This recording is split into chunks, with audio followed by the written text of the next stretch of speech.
Bien, señores, por una coincidencia, tuvimos a un profesor de Castillo-La Mancha, aquí, al profesor Marcos Mazó, y hoy tenemos el placer de contar con la presencia, la cual valoramos y agradecemos muchísimo, al doctor Antoliano Peralta Romero, que es consultor jurídico del Poder Ejecutivo.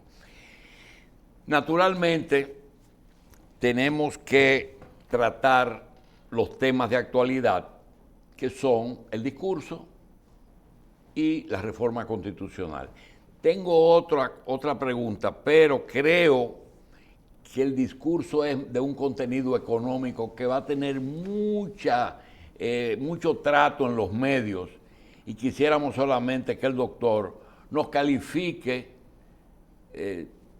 el discurso, pero sin muchos detalles, porque realmente el presidente fue muy abundante en eso. Adelante. Muchas gracias. Gracias a usted. Y buenos días a todos. Agradecido de coincidir con el profesor Mazó, que tuve el honor de ser su alumno en una maestría. Y cada vez que lo escucho, sigo siendo su alumno y aprendo de él.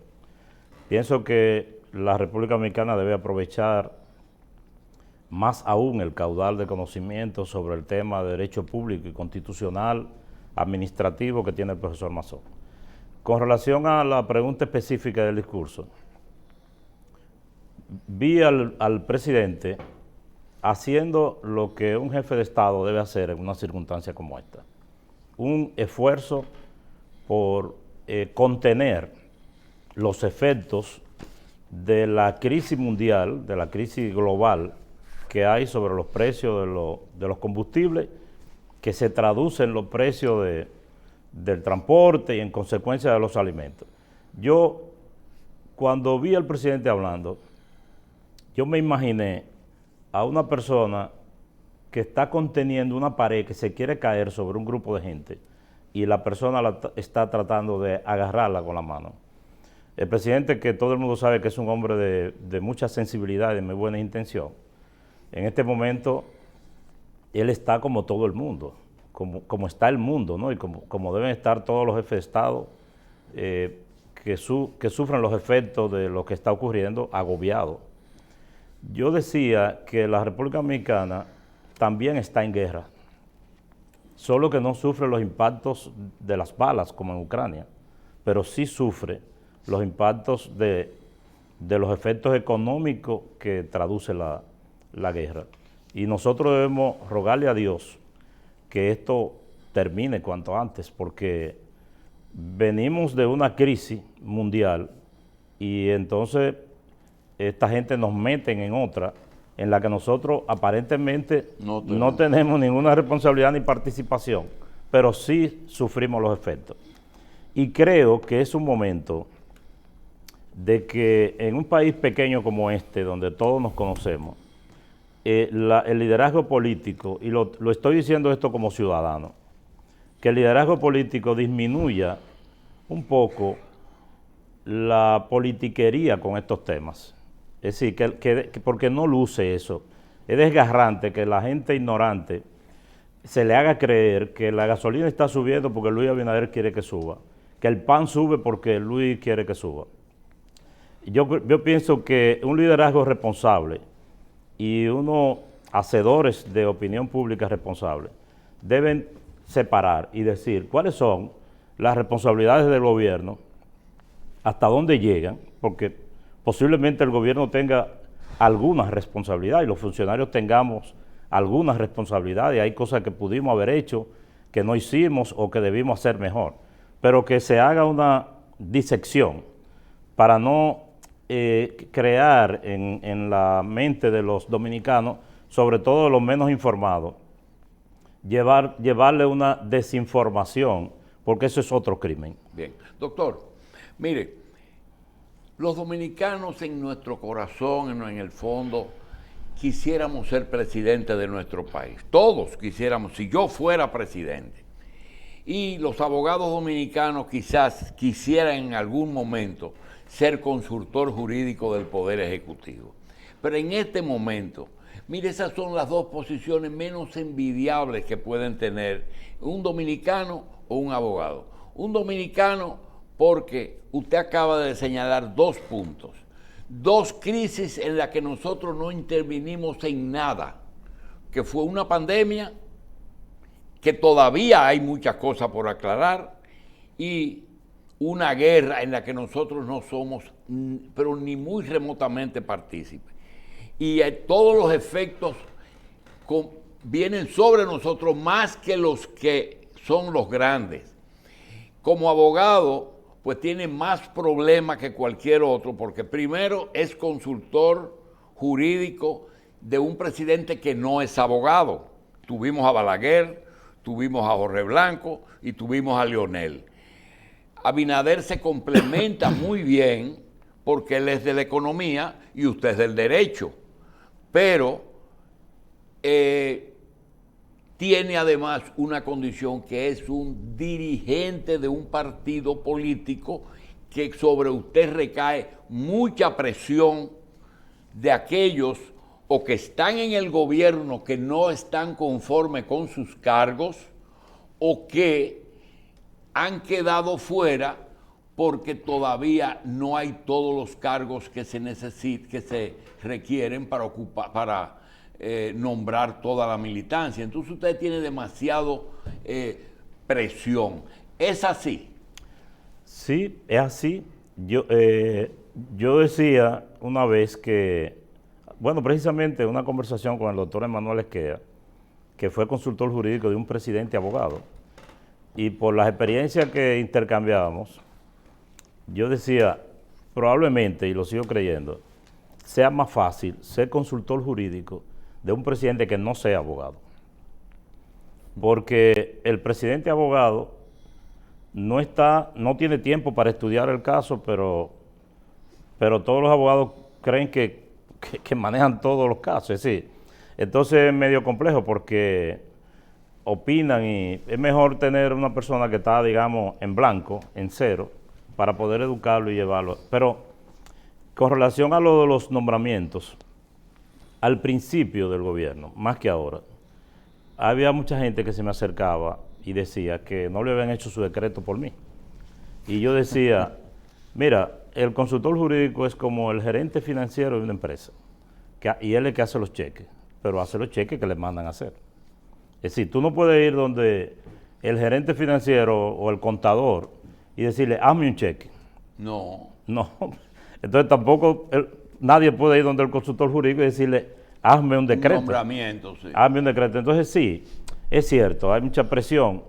Ayer yo vi que el doctor Pelegrín Castillo, que es un gran amigo y se preocupa mucho por los temas marítimos, estaba hablando de un acuerdo que se está discutiendo, un acuerdo del mar, que yo no conozco. Me enteré con el comentario de Pelegrín, porque ese tipo de acuerdos generalmente siempre se manejan en la Cancillería. O sea, eso llega discutido y listo para ser promulgado cuando pasa por el Tribunal Constitucional y todos los trámites que tienen que pasar. Y vi que un abogado anotó en tweet, ese es el consultor jurídico que está metiendo al presidente en ese problema. Pero yo ya me estoy acostumbrando a eso porque eso es parte de... Bien. Doctor, mire, hicimos una historia de los consultores jurídicos, Esquea de Jorge Blanco, está el caso de Polibio, de Jotincuri, con Balaguer. Balaguer hacía su función de presidente y tenía un abogado capacitado para eso. Lo mismo ocurrió con Leonel, que tuvo a Abel Rodríguez y tuvo a César Pina, muy bueno. Pina, muy bueno los dos. Pero hay un caso que rompió todas las normas, que fue Hipólito con una persona de 25 años, muy buena persona, muy capaz, pero 25 años. Y entonces la consultoría tiene también una cuota de experiencia, ¿es así? Así es, creo que sí, sin desmedro de ese joven consultor que probablemente lo hizo bien, pero pienso que sí, que hay que tener algunas experiencias, porque es una oficina donde los funcionarios y la gente cree que se deben a resolver todos los problemas del gobierno. Bien, doctor, usted señaló un llamado a la clase política de que entiendan la época que estamos viviendo. Y hizo una figura de un presidente que está tratando de que el mundo no se nos caiga encima, más que una pared. La pregunta es, ¿realmente la costumbre de los viernes, Ito Bisonó y Luis Abinader subieron la gasolina, sin importarle a la clase política que está a 112, hoy está más caro, 123, y él no le interesa, sino, o la reforma, que yo puedo decir, usando un lenguaje popular, le duele el galillo de decirle a la clase política, hagan un consenso porque esa reforma no tiene ninguna mala intención. Ustedes son las que van a hacer la agenda, pero no lo quieren entender. ¿Cómo usted califica esas dos posiciones? Bueno, usted mismo ha dicho, y lo acaba de decir Michael, que con respecto a estos temas de los combustibles y las salsas, cuando Luis Abinader accedió al poder, el petróleo que se consume, que se compra aquí, estaba a $45. Yo tenía la información de que estaba a 119 hoy. Sí. 119. Está 3 veces, 4 por 3, 12, 120. Entonces eso es muy, muy fácil de entender, ¿verdad? O sea, eso no es un problema de fórmula. Ahora, veo que el proyecto de ley de hidrocarburos que depositamos en el Senado hace los reajustes. Primero, tiene dos elementos que son fáciles de entender para la gente. Uno, que este proyecto de ley responde a un requerimiento que nosotros mismos habíamos planteado desde la oposición, que es transparentar el origen del precio, es decir, que la fórmula sea explícita. Que no sea solo a partir del barril de petróleo, sino de lo que se compre. Que si es gasoil, gasoil, si es gasolina, gasolina. Eso es un elemento. Y el otro es que los reajustes, a partir de esa ley, si se aprueba de esa forma, no van a ser semanales, serían quincenales. Bien. Profesor, yo tengo dos preguntas, porque Michelle y Carlos le tienen la reforma constitucional. La pregunta una es, ya la consultoría jurídica y la presidencia de la República aprendieron a ser consultor y presidente de la República. Usted que está todo el tiempo, ya ustedes se sienten que manejan las cosas con conocimiento de causa. Porque hay que pasar un centro. Como yo le voy a decir primero en cuanto a la consultoría. El curso es tan intensivo que se aprende, que hay que aprenderlo rápido obligado. Tiene que ser es intensivo, sí. Y en cuanto al presidente, mucha gente, y yo incluso, hemos estado sorprendidos porque parece como si cuando él estudió fuera, parece como si estuviera estudiando para ser presidente. Porque él se sentó y comenzó a comportarse como si hubiese sido presidente siempre. Sí, pero acuérdense que fue candidato vicepresidencial, candidato presidencial que perdió en el 16 y candidato que ganó en el 20. Por tanto, experiencia política tuvo suficiente. Lo que no sé realmente... Había intentado ser candidato a senador, recuerde. Exacto, pero también hay algo. Realmente hay la posibilidad de que su programa de gobierno, que ustedes nunca editaron, él lo tenía en la cabeza. Y era un gobierno, por ejemplo, nosotros vamos a poner al PRD con nombre de PRM nuevo, es decir, gente joven. Y cuando tú oyes a Ramón Albuquerque quejarse, dice, Ramón, pero tu alumno más aventajado es ministro de la presidencia, ¿verdad? Y así puedes revisar que el PRD y el PRM están en el poder completo a través de sus hijos. Pero él no ha dicho, este es un gobierno joven, este es un gobierno moderno. ¿Por qué no lo ha dicho? No, pero mire, Julio, el programa de gobierno de Luis Abinader se elaboró, se publicó y se cacareó mucho. Incluso todo lo que estamos discutiendo ahora de la reforma con la justicia. Está en el programa. Todo está en el programa. Aquí yo lo dije. Aquí en este mismo asiento. Yo repetí eso mismo que se está proponiendo ahora. Bien. Nada de eso es nuevo. Bien. La última pregunta mía. Hubo dos criterios diferentes entre usted y el obispo de Baní.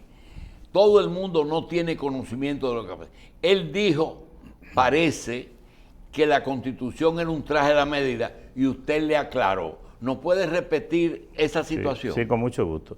Primero, ¿Qué dijo él? Yo quiero primero reiterar mucho respeto por Monseñor Masalle, que aunque no coincida en todo con la forma de él ver los problemas sociales, pero por su persona y su investidura tengo mucho respeto.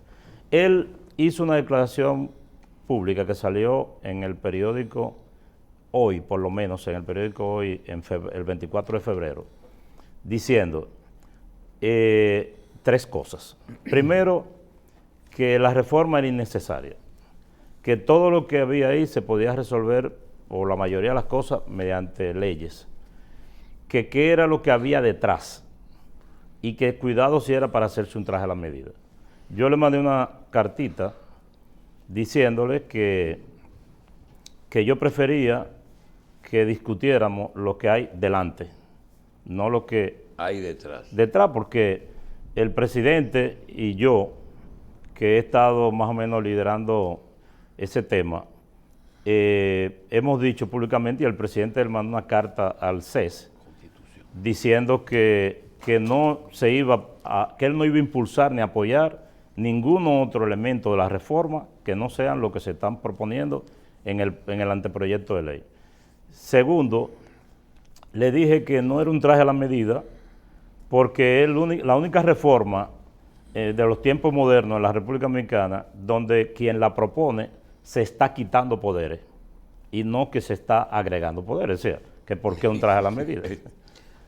Entonces, el obispo me contestó, me mandó una carta bastante extensa con un contenido jurídico tan particular y tan técnico que pienso que el obispo está muy bien asesorado. Bien. Doctor, ¿Por qué usted le contestó a nivel personal? Porque veo que no, la carta que vimos suya no tenía membrete de la consultoría. Sí, porque exactamente, es una buena observación, porque fui yo que le contesté, Antoliano Peralta. A nivel Peralta. No fue el presidente, nada así. Yo como soy el consultor jurídico y él está preguntando, yo en el primer párrafo le digo que no suelo responder requerimientos así públicos e indirectos, pero que a una persona de su categoría no podía hacerle un desaire.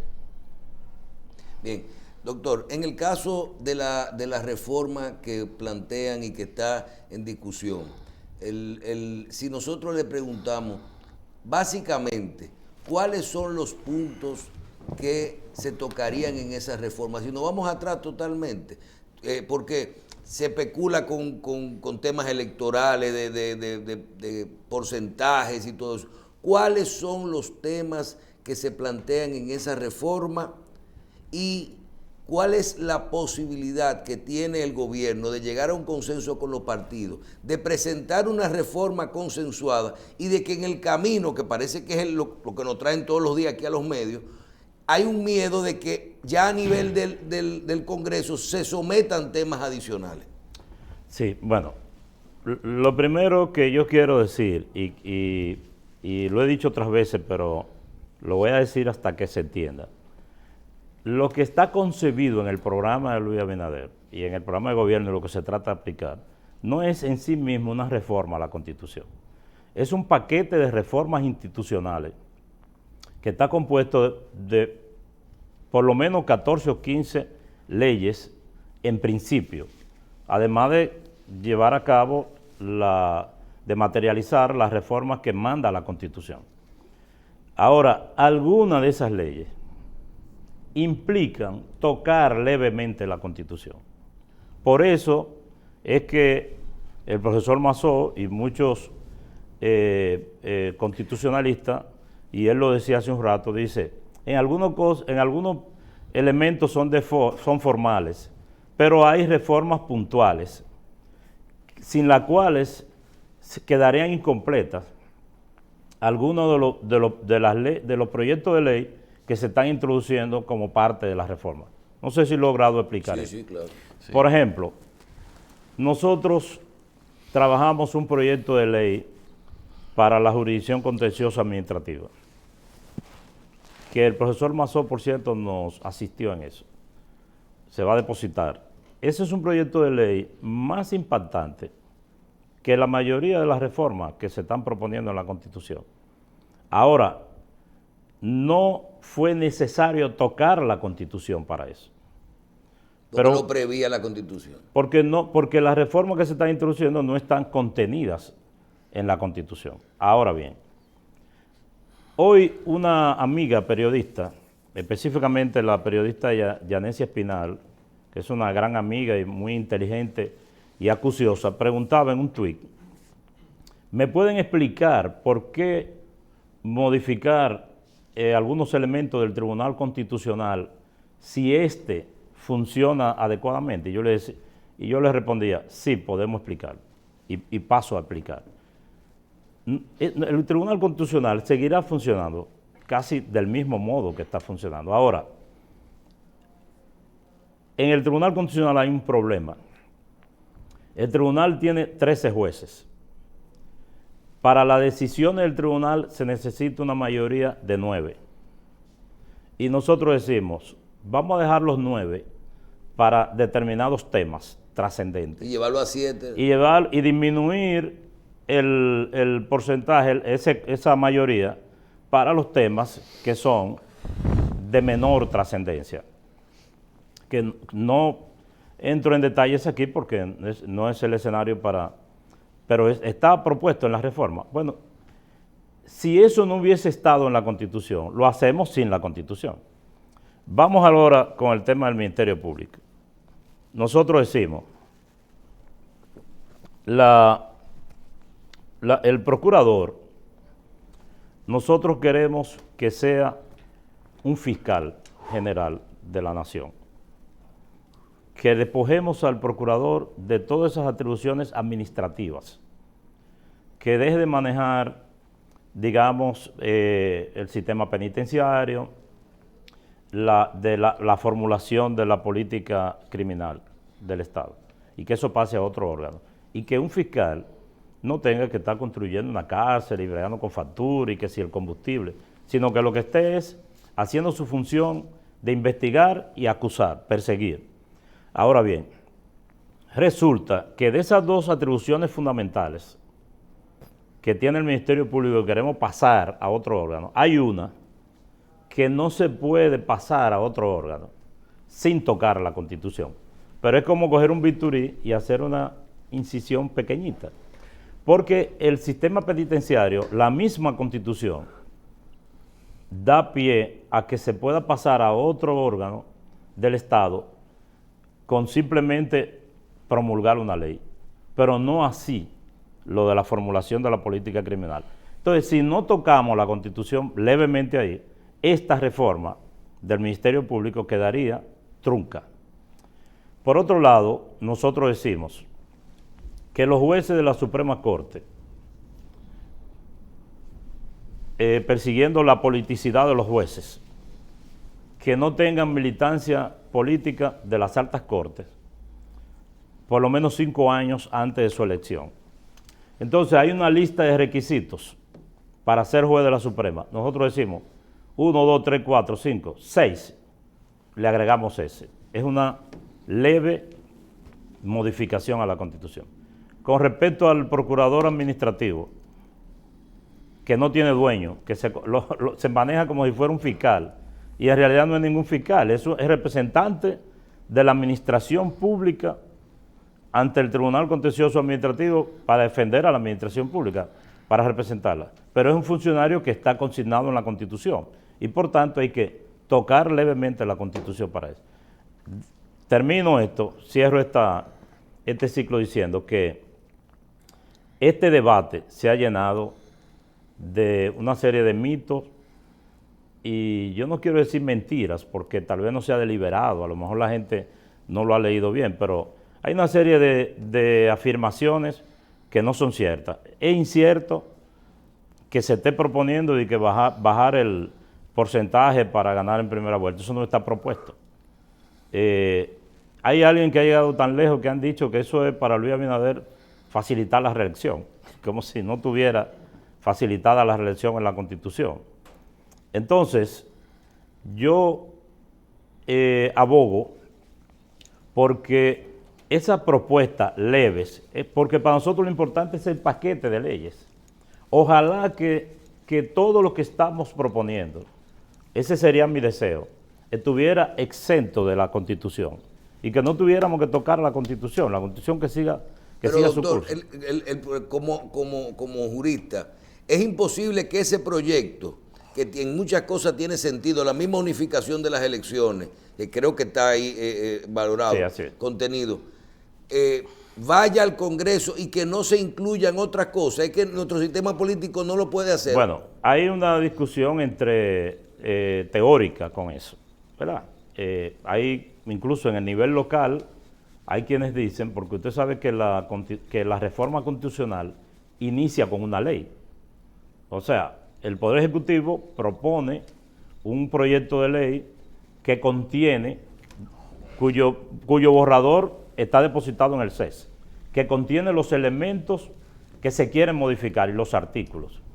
Entonces, hay quienes dicen, después que esa ley llega a la Asamblea Revisora, la Asamblea es soberana y puede disponer, introducir lo que quiera. Un transitorio.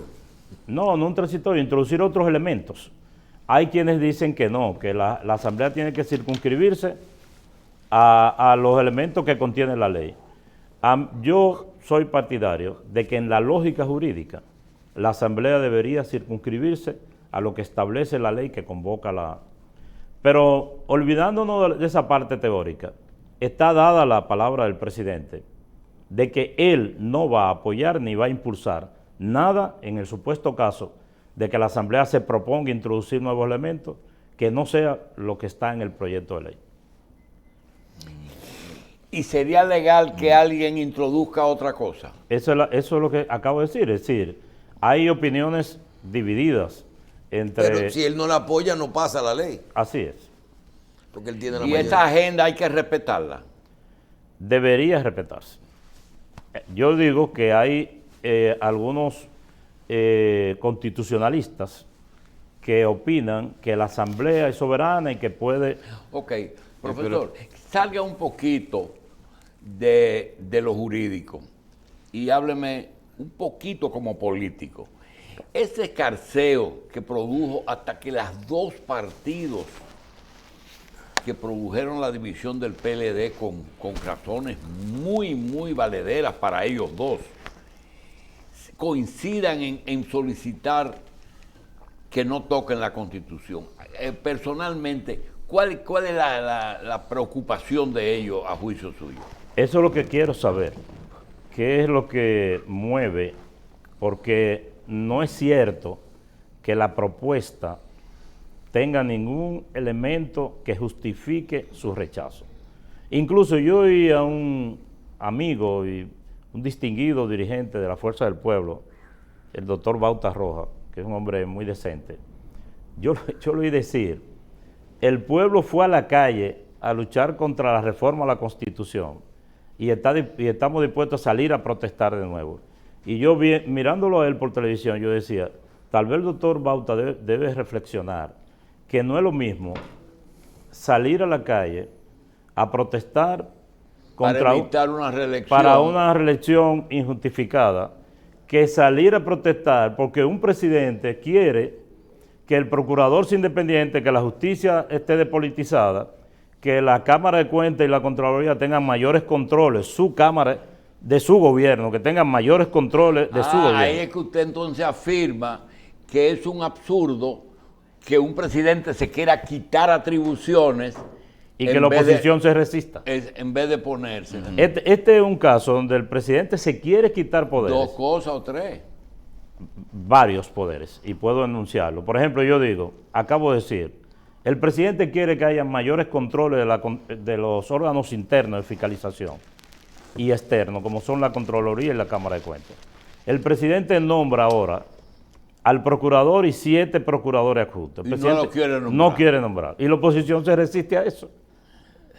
¿No le parece extraño? No, por eso es lo que le estoy preguntando. Inclusive une gente que nunca se habían puesto de acuerdo. Ellos dicen que van a salir a luchar a la calle. Oh, sí. en Van a contra- unir, ustedes van a unir el PLD. Ustedes van a hundir el PLD. Carlos. Doctor, precisamente a partir de todos esos anhelos y todos esos planes que tiene el gobierno que están basados en un reordenamiento jurídico, para eso se necesita un respaldo del Congreso. Entonces, ¿qué tan asegurado tienen ustedes que a la mayor brevedad y dentro de este periodo de gobierno, porque tenemos leyes que han durado hasta 20 años ahí adentro, sean proyectos que tienen ustedes de que realmente los legisladores pueden apoyar estas iniciativas con la prisa y la necesidad que tiene el gobierno? No, eso, a esa fase no hemos llegado, Carlos. O sea, yo confío sencillamente yo confío en la sensatez de los legisladores y pienso que el liderazgo político dominicano puede reflexionar y meterse ¿verdad? En una actitud positiva, pero no tengo, ni creo que el presidente tampoco, nada garantizado. Doctor Peralta, yo quisiera terminar con este tema. Realmente, hablar de una reelección que la Constitución permite, que el partido no lo objeta y que realmente el gobierno no le interesa distraerse con los dos problemas que hablamos al principio, que no fueron obra de ustedes. ¿Realmente es extemporáneo o ya hay que decir o dar alguna señal de que el presidente Abinader podría optar por algo que la ley le permite? Bueno, él prácticamente ha prohibido hablar de eso y él dice que no quiere hablar de eso ahora, pero yo le hablo ahora no como funcionario público, sino como usted dice, como político y ciudadano. Yo pienso que a mí no me extrañaría que el presidente se postule de nuevo, porque lo permite la Constitución. Hay una serie de planes y tareas que el gobierno ha iniciado que están en curso y que yo no creo que vayan a terminar todas en el periodo de gobierno que... Esa es la razón principal porque muchos presidentes optan por reelección, porque 4 años a veces, por ejemplo, en el caso de los impuestos, mire, ustedes dejaron pasar los primeros meses del 19, pasaron el 21, ya si esas modificaciones impositivas se hacen ahora, serían solamente quizás aplicadas en los últimos 6 meses del año electoral, que también es un año electoral, y yo le pregunto, en medio de una crisis, sin poder usar los recursos del Estado, mire, ese discurso de ayer, véalo al paso,